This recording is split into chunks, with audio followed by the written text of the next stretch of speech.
talk. Let's do this part two of colorism. So we understand that colorism has its root in racism. In my last discussion, I spoke of not believing in colorism. The reason I said that is because it detracts, it takes away from the real issue. The real issue is racism. Colorism is one of the effects of racism, where the lighter a person's complexion or the closer to Caucasian in color, which is the white as people call it, less melanin, the more empowered a person feels.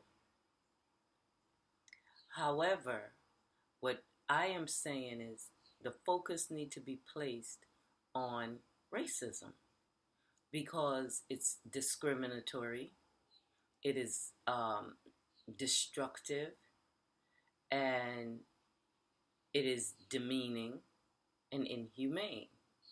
It's also immoral. There have been discussion, and I have asked by some youths to revisit my position on colorism. What I am going to say is I do acknowledge that it does exist.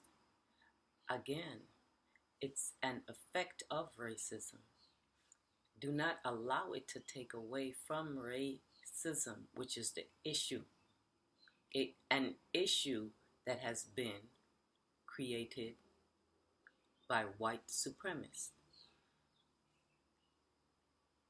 I'm saying that because we have people in our community who are focusing on the fact that this person is lighter, and because this person is lighter, some believe they get treated better, some believe they get treated worse. We have some people in our African American and African community as well, because we're all one. Afro-Caribbean, whatever we want to call each other, that's our business. However, we're descendants from the motherland, Kemet, Kush, Al-Kebulan, so-called Africa. What we have to resolve is what are the effects of racism. We can admit that that's one effect, colorism, where, as Malcolm X has stated, those who are in the house or those who are in the field behave one way towards the other. However, people forget that there were people who were working together, who was working in the house and working in the field, talking about enslavement, the Mayafa process. That's still going on today. However, in the enslavement, the obvious enslavement, we worked together in spite of the atrocities that we encountered. In addition, as I was saying, no one has studied the psychological effect of this Mayafa upon our people, abroad and at home.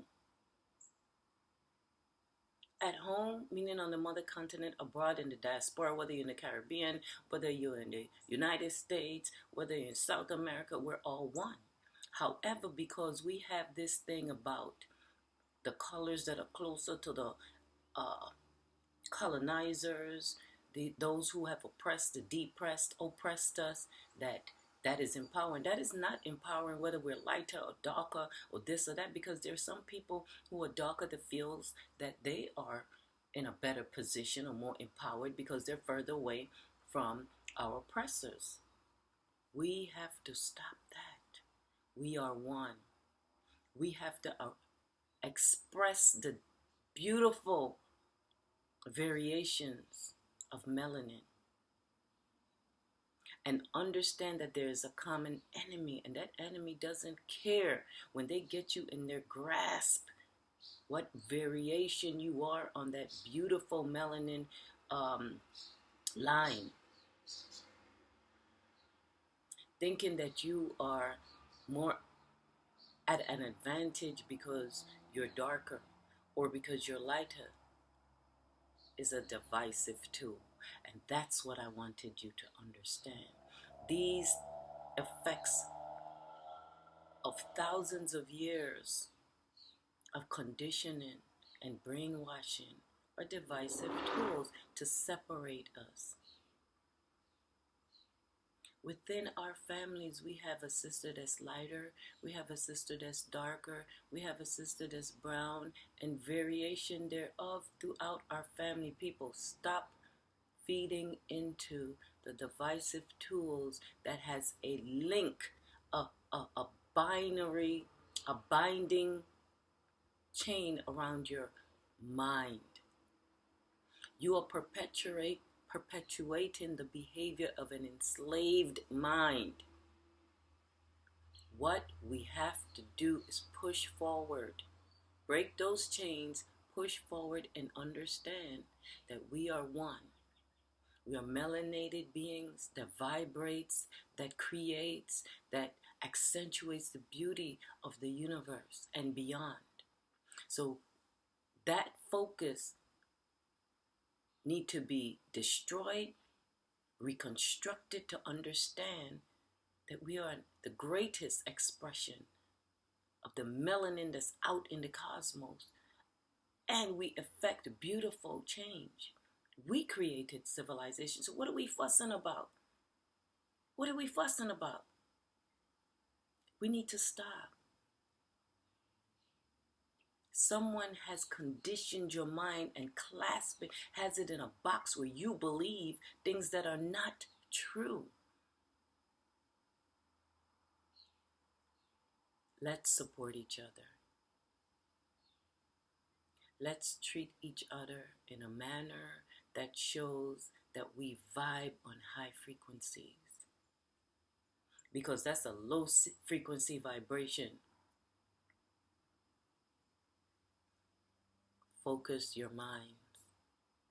Stop feeding into the tool of the oppressor and the colonizer that has empowered division amongst us.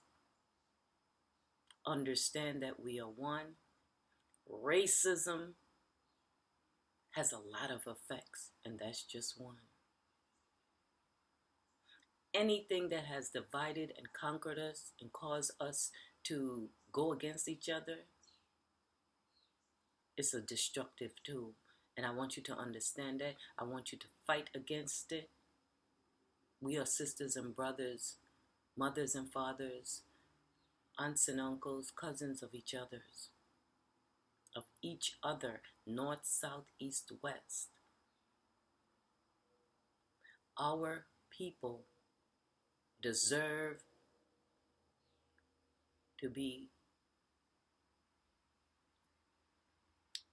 divine retribution. And those people who have come to America,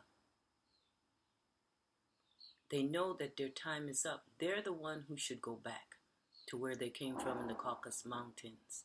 They're the one who should return from whence they came. The treaties are up. Their time is up. And this thing is bigger than we think. And we need to focus on that. Our lives been mattering. Creation been mattering because we brought forth everything in civilization. And we need to stop paying attention to things that are not moving us forward. Beautiful, beautiful melanated people bickering about nonsense.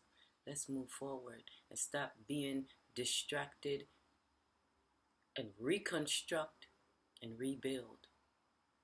Reclaim who we are and what we've done. Just acknowledge that. As we very well know, the Alpha and Omega is us. There's no other. All the in-betweens are us as well. Thank you for your time.